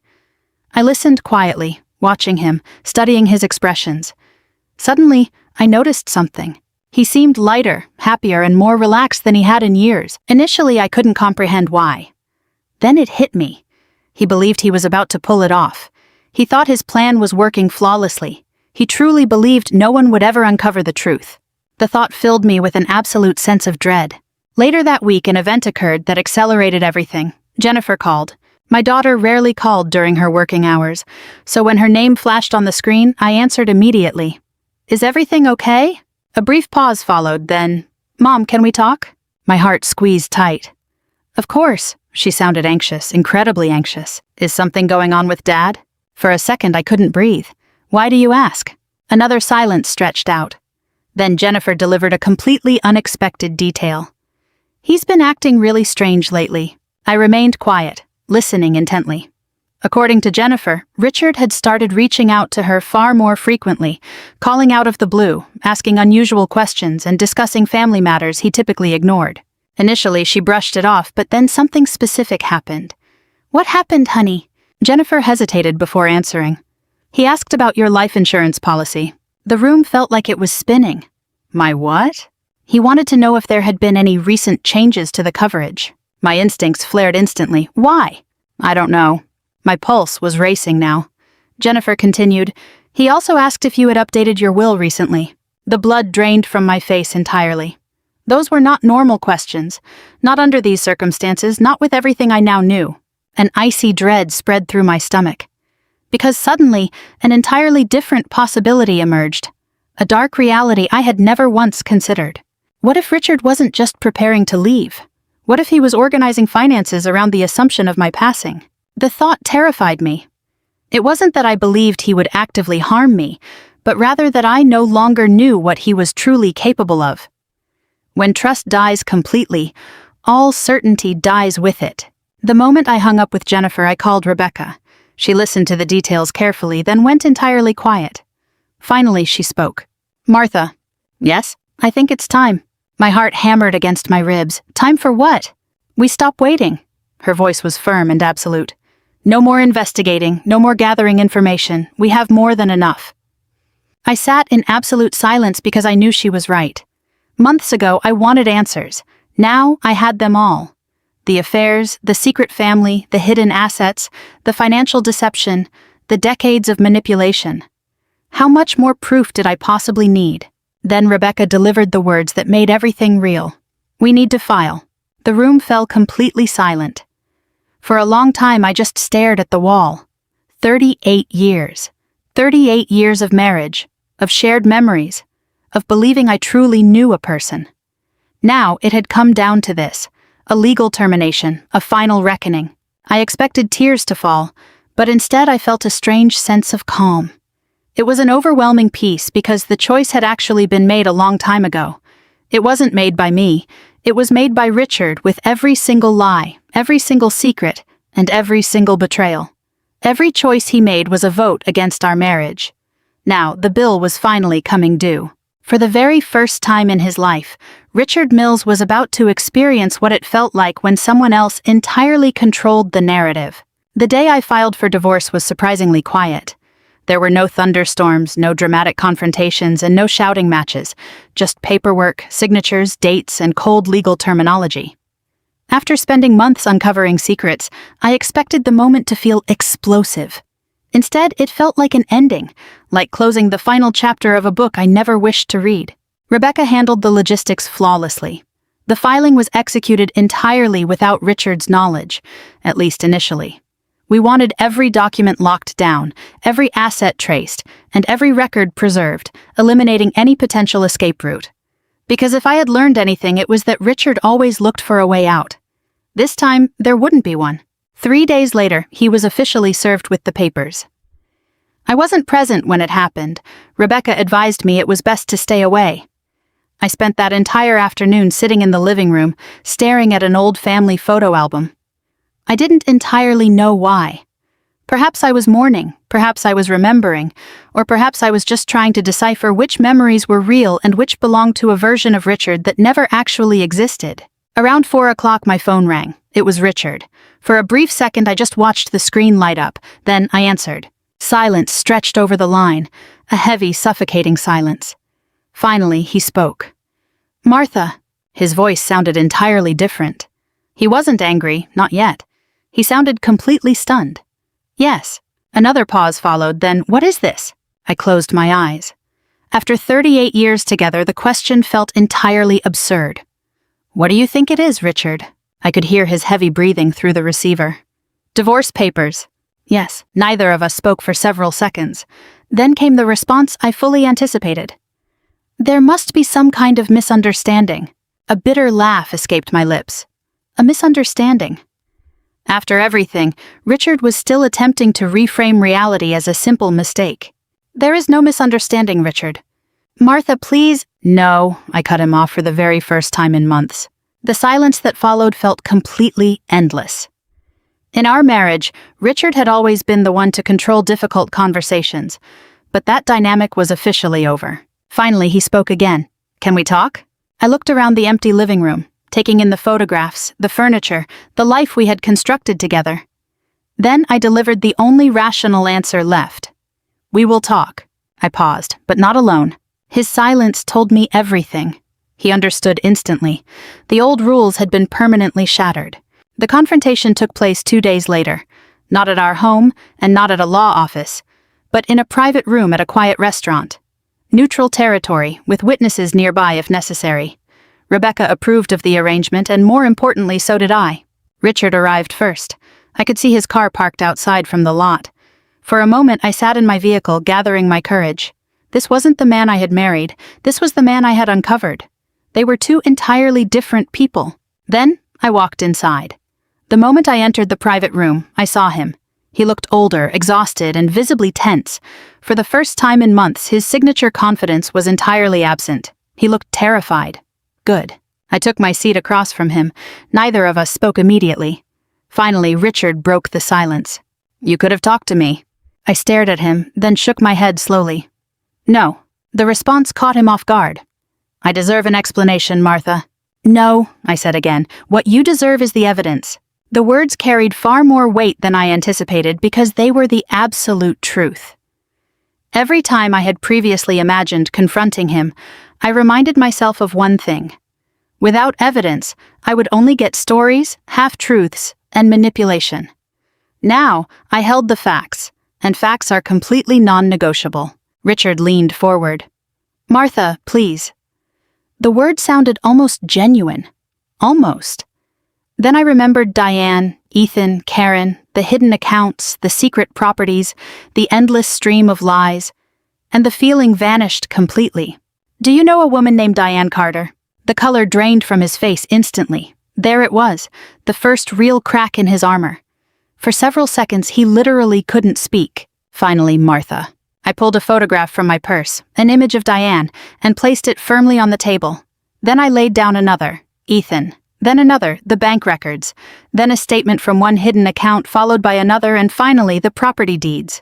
With each item I placed down, Richard grew paler, quieter, as if he were physically shrinking across from me. The performance was coming to an end, and he knew it. Finally, he whispered, "How much do you know?" I let out a faint laugh. Not because it was funny, but because the question perfectly captured his true nature. There was no apology, no remorse, no heartbreak. Just an immediate attempt to gauge the extent of the damage. Everything. The word hung heavily in the air. His shoulders slumped forward. For the first time since this nightmare began, Richard dropped the act completely. The hour that followed transformed into a full confession. It wasn't driven by a desire for redemption, but rather because he had absolutely nowhere left to hide. He admitted to the relationship with Diane. He admitted to Ethan. He admitted to the hidden accounts, the real estate investments, and Karen. Each admission felt strangely clinical, like checking items off a ledger, because by then I already knew it all. The shock had been processed months ago. Now there was only confirmation. Then I asked the question that mattered most. Why? Richard stared down at the table. A long silence followed before he finally answered, "I don't know." I nearly laughed again. 38 years of deception, and that was his conclusion. "I don't know." Eventually, he attempted to offer more, speaking of fear, of poor choices, of situations spiraling out of control, and of never finding the perfect moment to tell the truth. They were just excuses, repackaged words delivering the exact same hollow meaning. None of it mattered because every single explanation ignored a fundamental truth. He always had a choice, and he consistently chose himself. Right then, something entirely unexpected happened. The door to the private room opened. Richard looked up and froze completely. I froze too. Diane walked into the room. For a moment, no one moved or uttered a sound. The tension was suffocating. Richard looked as if he had just seen a ghost. Diane sat down quietly beside me. No anger, no theatricality, just absolute composure. That image alone seemed to shatter the final remnants of his defenses. Then another person entered, Karen. Richard's eyes widened, his face turning completely translucent. Now, 3 women sat directly opposite him. His wife, his second family, and his third relationship. 30 years of deception, consolidated at a single table, with absolutely nowhere left to run. I don't think I will ever forget that moment. For the very first time in his life, Richard was forced to look directly at the real consequences of his choices. There were no separate lives, no isolated stories, and no compartmentalized realities. Everything existed simultaneously, and it was completely devastating. No one shouted and no one screamed. There was absolutely no need for it. The truth was powerful enough on its own. For nearly an hour, Diane spoke, then Karen, and then myself. There were no wild accusations, just facts, dates, events, and evidence. The collective weight of it was staggering. Eventually, Richard stopped trying to defend himself entirely, abandoning all resistance. His shoulders remained slumped, his voice dropping to a faint whisper. Then came the final revelation, the one detail I still didn't fully comprehend. I pulled Diane's letter from my purse, the original document, the catalyst for everything. I placed it on the table and Richard stared at it. His expression shifted instantly, a look of pure, immediate recognition. My voice remained perfectly calm. "Tell me the truth." He closed his eyes. For several seconds the room was dead silent. Finally, he whispered, "I found it." The statement left the room entirely still. I had suspected it, but hearing it out loud felt completely different. "What do you mean?" His voice was entirely raspy. "Diane sent that letter years ago." My heart pounded furiously. He continued, "I intercepted it before you ever had the chance to see it." The space felt completely frozen. No one at the table moved a muscle. Then came his final admission. "I hid it." The words landed with the weight of a sledgehammer. 10 years. 10 whole years. 10 years of the truth stolen from me. 10 years of choice denied. 10 years of freedom erased. It hadn't been lost. It hadn't been misplaced, and it hadn't been forgotten. It was hidden, deliberately kept from me by Richard. In that exact moment, whatever tiny remnant of my marriage had survived finally died completely. It wasn't because of Diane. It wasn't because of Ethan. And it wasn't because of Karen. It was because of that letter. A letter written in an attempt to save me, and a man who spent 10 years ensuring it never would. After Richard admitted to intercepting and hiding Diane's letter a decade ago, something inside me shifted permanently. It wasn't an explosive or loud transformation. It was quiet and absolute. For months I had been searching for understanding, for reasons, and for explanations. That single confession brought the search to an end. Because there is a profound difference between making a mistake and making a deliberate choice. An affair can be a mistake. A lie can be a mistake. Even a terrible decision can sometimes be attributed to human frailty. Intercepting a letter meant to reveal the truth, reading its contents and choosing to hide it for 10 full years is no mistake. That is a choice, a calculated, conscious strategy. Once I understood that, I stopped making excuses for him. The meeting didn't last much longer after that. When everyone stood up to leave, Richard could barely find his words. Diane walked out first, with Karen following close behind. I gathered my purse and prepared to make my exit. Just as I reached for the door, Richard called out to me, "Martha." I turned back to face him. For a fleeting second, I saw genuine sorrow in his eyes. It wasn't fear, and it wasn't a strategy.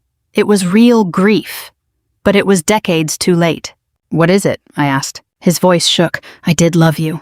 The statement hung heavily in the air. A year ago, those words would have meant everything to me. Now, they were entirely empty. Love without honesty ultimately means nothing at all. I offered a polite nod, turned around and walked away. That was the very last time Richard and I ever spoke in private. After that day, the legal proceedings moved incredibly fast, much faster than Richard ever anticipated. The reason was simple. The evidence. Rebecca had prepared a flawless case. Every hidden account, every undisclosed property, every wire transfer, and every document had been meticulously organized, verified, and recorded. The mountain of proof left him absolutely no room for denial. For the first time in his life, Richard couldn't charm his way out of a corner. The facts were non-negotiable. The facts couldn't be distorted. And the facts didn't forget. 3 weeks later, the moment I had been dreading finally arrived. I sat down and told Jennifer and Brian everything. I didn't hold back, and I didn't sugarcoat a single detail. They received the entire truth. We met on a Sunday afternoon at Jennifer's house. The grandkids were away visiting friends, leaving the house quiet, private, and safe. Even so, my hands shook. No mother ever wants to shatter the image her children have of their father, no matter what he has done. Jennifer sensed the tension immediately. "Mom!" Brian looked equally concerned. "What's going on?" I took a deep breath and then another. Then I began. I told them about the letter, Diane, the secret relationship, and their hidden brother. I shared the timeline of the affair, the hidden money, the decades of lies, and the impending divorce. I gave them every single piece of the story. The room fell into an agonizing silence. Several times I had to pause because my tears made it impossible to speak. Jennifer wept openly, and Brian spent long moments staring silently at the floor. The conversation lasted nearly 3 hours. By the time it ended, the energy in the room had shifted completely. Some truths change you forever. The hardest part was showing them Ethan's photograph. Jennifer instantly covered her mouth in shock. Brian stared at the image for nearly a full minute before whispering, "He looks exactly like us." I began to cry, and Jennifer joined me because it was undeniable. He looked like family. He looked like someone who should have been there all along. Eventually, Brian asked the question I knew was coming. "Does he know about us?" I nodded. "He knows some of it." A heavy silence followed, and then Brian spoke. "Can I meet him?" The question caught me completely off guard. I blinked. "What?" Brian repeated himself clearly. "I want to meet him." Jennifer looked equally surprised, but there was no anger in her eyes, only a profound emotion. Brian shook his head slowly. "None of this is his fault." The sheer maturity of his words nearly broke me. He was entirely right. Ethan wasn't responsible for this. Diane wasn't responsible, and neither was Karen. Richard was the common denominator, the architect of the entire deception. Everyone else was simply left to survive the fallout. A week later, an extraordinary milestone occurred. For the first time in their lives, Richard's children met. They came together not because of him, but in spite of him. The gathering took place at Jennifer's home. It was small, completely private, and free of lawyers, drama, or outside interference. Just a family, or at least, people trying to figure out how to become one. I arrived early alongside Jennifer and Brian. Everyone was incredibly anxious, entirely unsure of what to expect. Then, Ethan arrived. The moment he stepped through the door, the room went completely still. It wasn't out of animosity. The physical resemblance was just that staggering. The likeness that had been hinted at in the photographs became absolute reality in person. The same eyes, the same expressions, the same smile, different lives, different mothers, but the exact same father. For several seconds, no one said a word. Then, Jennifer took the first step forward. Without hesitation or a single word, she reached out and embraced him. Ethan began to weep instantly. Then Brian stepped in, wrapping his arms around them both. Suddenly, the three of them were standing together. It was 38 years too late, but they were finally in the same room. I will never forget that moment because it represented everything Richard failed to understand. The truth can cause incredible pain, but it also carries the power to heal. Lies only delay the suffering. They can never eliminate it. The afternoon turned into an emotional sharing of lives. They swapped stories, exchanged childhood photographs, answered long-held questions, and compared memories. At one point, the three of them discovered they had actually attended the exact same county fair on the exact same afternoon years ago, completely unaware of each other's existence. In another striking realization, Ethan discovered he had once renovated a property just 3 blocks away from Brian's neighborhood. Life had continuously pulled them close, yet Richard's deception had kept them completely apart. By evening, the barrier of being strangers had dissolved. A real bond was beginning to form. Tentative and fragile, but entirely authentic. For the first time since discovering Diane's letter, I felt something I hadn't experienced in months. Hope. True hope. Not for my marriage. That was dead and gone. And not for Richard. His choices were his own to bear. It was hope for the future, hope for healing, and hope for relationships built entirely on a foundation of honesty. 2 weeks later, the final divorce negotiations began. Richard was about to receive one last shock, a detail he never saw coming. During her deep dive into the financial records, Rebecca had uncovered one final asset. A hidden retirement account Richard believed would remain safely in the dark forever, a fund he fully intended to use to establish his new life after vanishing. The discovery completely dismantled his legal strategy. His leverage dissolved, his secrets were exposed, and his advantage evaporated.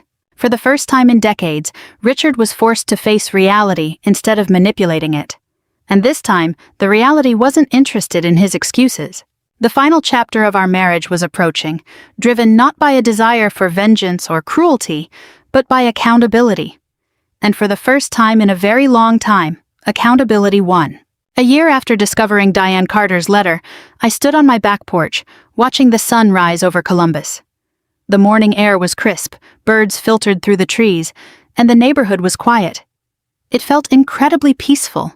I felt a profound sense of peace within myself, too. It wasn't because my life had magically become perfect. It hadn't. And it wasn't because the pain had vanished entirely. Those wounds remain, but they have healed. Healing and forgetting are two entirely different things. A year ago, I believed my life was over. Now I understand that it was actually just beginning. The divorce became official 8 months ago. The process was incredibly difficult. There were legal battles, financial disputes, agonizing conversations, awkward family moments, and waves of intense anger where I questioned everything. But ultimately, the truth prevailed. Rebecca's work was masterful. Every hidden account, every undisclosed investment, every secret property, and every single financial manipulation Richard attempted was brought fully into the light. The final settlement wasn't about revenge. I never wanted to destroy him. I just wanted fairness. I wanted honesty, and I wanted to reclaim my future. For the first time in years, that future belongs entirely to me. The strangest part is that since the divorce was finalized, I rarely think about Richard anymore. It didn't happen overnight, but gradually, the memory of him drifted away like a passing storm. Initially, I assumed I would spend the rest of my days consumed by bitterness and resentment. Instead, I felt something entirely unexpected: relief.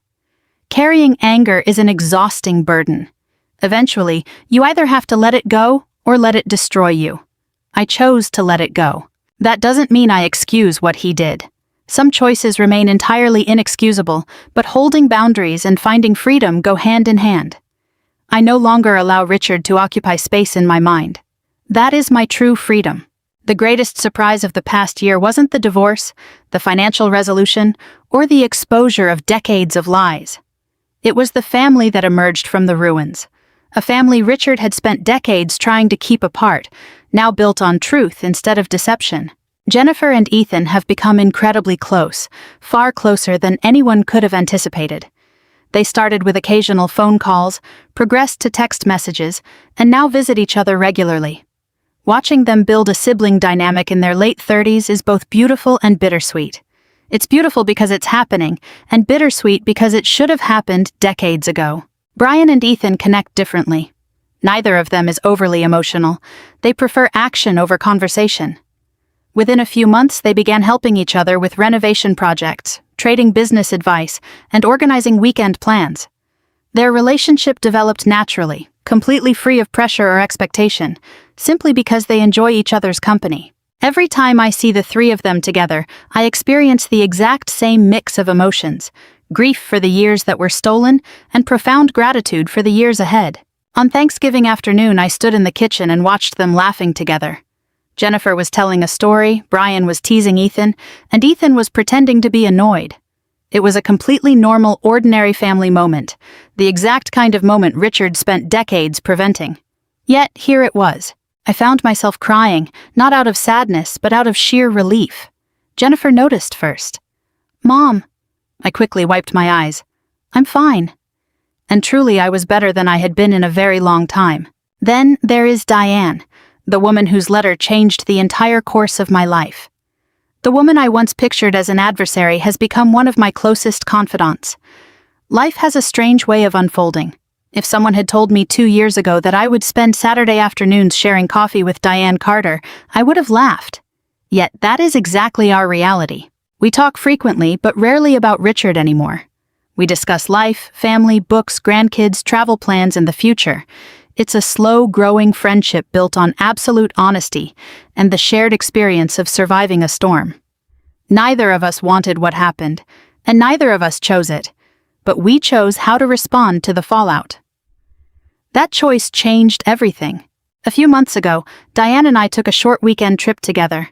just two friends enjoying a quiet getaway. Over dinner one evening, she looked at me and smiled. "Can you believe we're sitting here right now?" I smiled back, not for a second. Then she asked, "Do you regret finding that letter?" The question gave me pause.